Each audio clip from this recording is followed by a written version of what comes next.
So this is a 1971 Chevelle, and when I bought this car, it was rusted. I brought it back to life. It was so rough. Got rid of the engine. Now we have a modern engine in the car. And when I was ordering the parts, I ordered everything for the for the original car, 1971. So that includes this radiator right here. So this radiator would have been for the original engine. So now we have a modern engine in the car. We want to upgrade the radiator. Even though this is a massive radiator, I want to upgrade the radiator to something that I think can manage a more modern engine. And since we're going to upgrade the engine, you know, we need to make sure the cooling system is operating perfectly. So, you know, the radiator cools the engine, keeps the car cool, and you want this to always be functioning properly, because when your car, when the car is not working, the radiator is not working properly, you're gonna overheat, gonna mash up the engine, blow the gas, cause a lot of damage, which will be very expensive. So we're gonna replace this radiator. It would be ideal to wait until the mechanics doing all of this and let them do it, but I want to do as much of the work as possible, so when it goes to the garage, it's less work for them. Let me say that, and then the car will be out of the garage a lot quicker. So there are a few things that we need to move. The radiator have 3 holes. Oh, other 2. 3 holes. The hole where you pour in the water, we said 4 holes. One very small hole. One very small hole that leads to the overflow bottle, but that's 3 big holes. One where you pour in the water, then you have the lower hose which the water go through the engine, and then comes back through the top hose and go in the radiator, and then the process repeats itself. So we have to loosen the lower hose, get the water out, and then we can start removing everything else from the top. So the lower radiator hose has this clamp on it, and it runs right to the thermostat, which is in this, the neck, what do you call it, goose neck.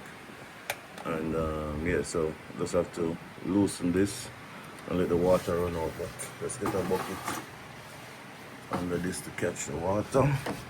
So the radiator, this is radiator, it's right under this thing. I'll remove this soon, and then you guys will see the radiator. So this is what we're going to remove, this big thing underneath this.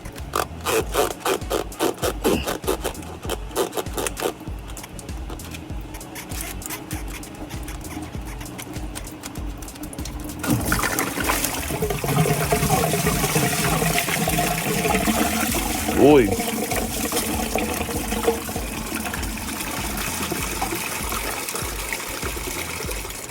So I'm going to skip.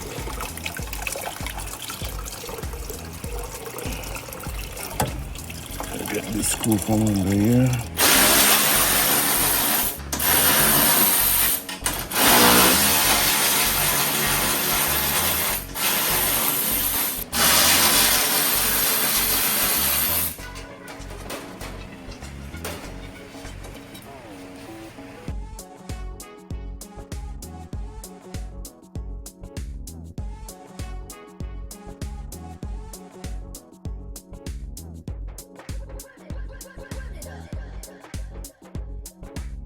It has been here so long, it's like glued to the top of the here.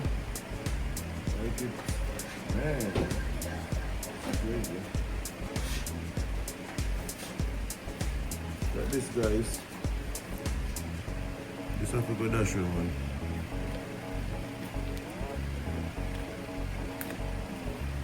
Can I use this?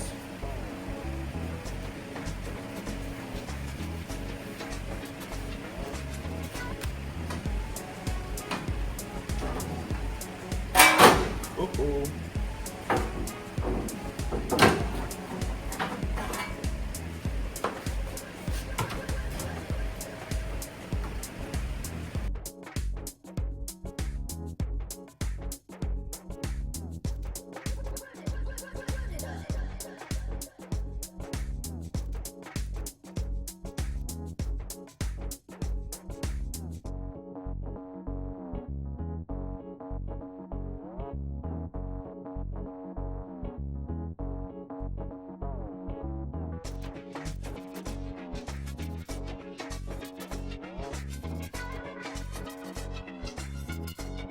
So we got the radiator out the car, and you can see this is where it's sat.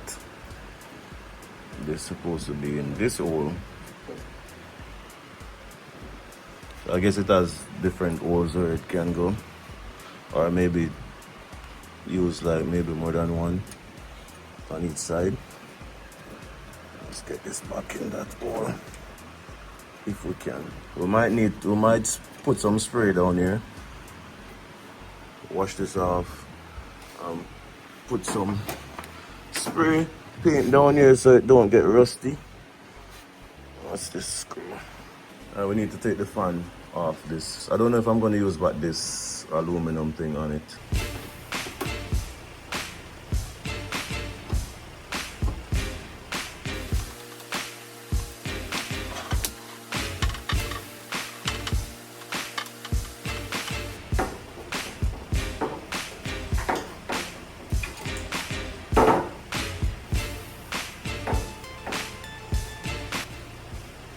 Alright, so here's the fan, and we are going to put this fan on the new radiator. Let me get rid of the old radiator first. Probably put it in the box.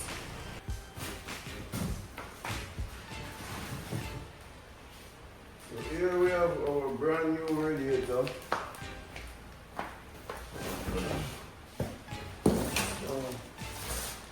This on top of it. Brand new radiator. Let's put the old one in the box.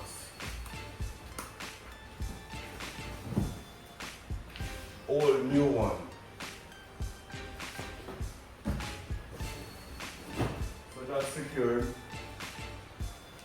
And I have some straps. I have radiator fan straps that I'm going to use on this.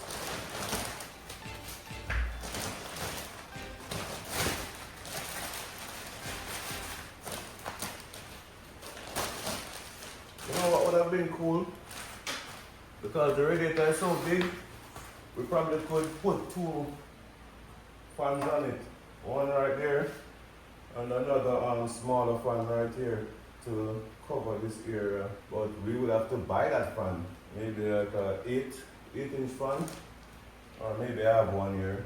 I'm gonna search and see if I have a fan to use. But as you can see, there's a lot of space on this radiator. I mean, we can always put it in the middle. But I feel like if we have like another smaller fan right here, it would be perfect. So I thought about it and I came up with the perfect idea how to mount this fan. You guys are gonna like this idea. We're gonna mount it just the same. We're gonna mount it back just like how it was before. Yeah, so let's install this now. No, we're not gonna install it yet. We're gonna clean up inside the engine bay where it's gonna mount, because we don't want any rust underneath that area. So we're gonna clean it, let it dry, go and take my wife on the road. By the time I come back, it should be dry.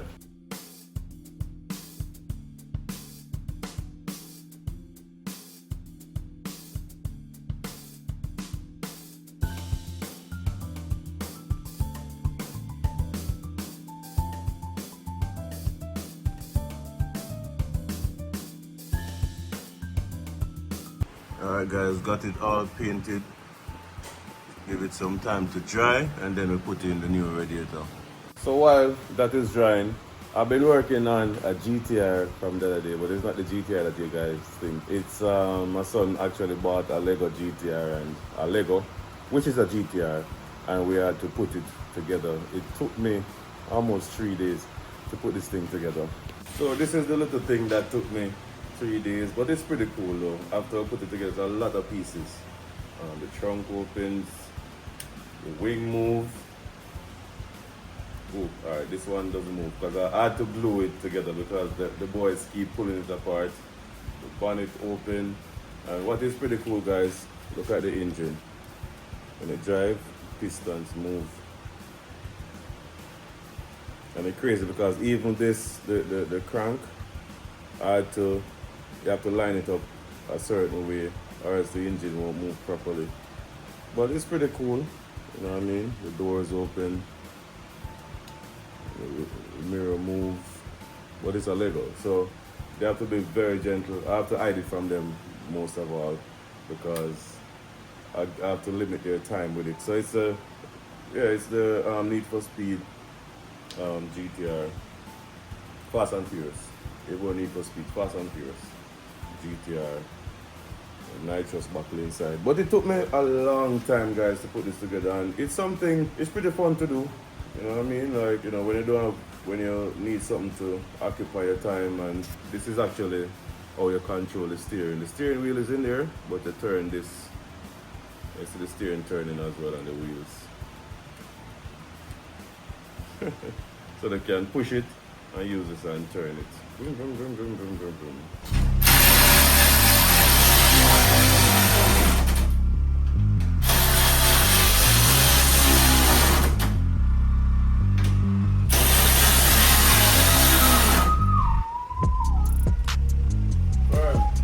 Ain't going nowhere. Alright, put on the hose. Maybe put on the intake first on the hose. Yeah, can put on the hose first. Yes, buddy.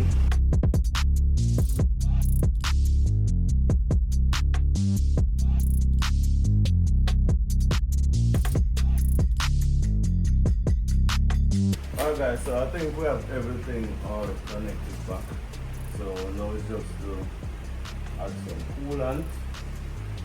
Good. Turn this from so I just got easier.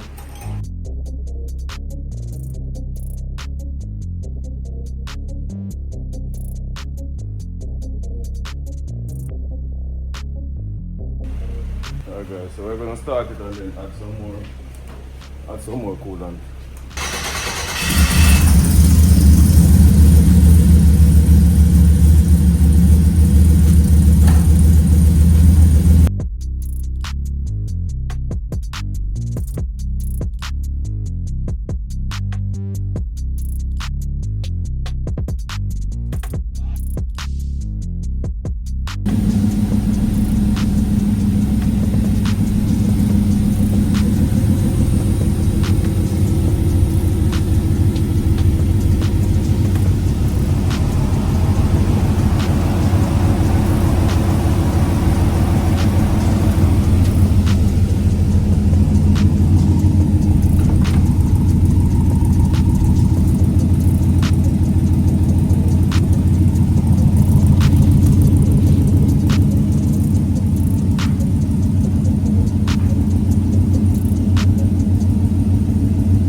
Changing the radiator, car is cooling a lot better. Bottle is not building up any pressure anymore, so I believe radiator cap, maybe that radiator cap wasn't sealing properly on that radiator. So that was that. You know what I mean? So we sort out that situation now. So I know for a fact what was the problem, and that's eliminated.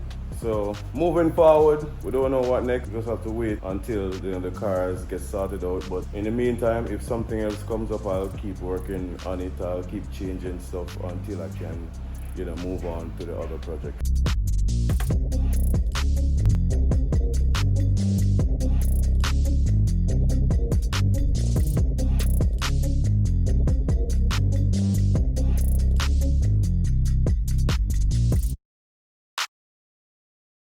That's gonna be it for this video, guys. I wish I had some plates where I could take this car and just use it like right through the day to see how it performs like around Kingston.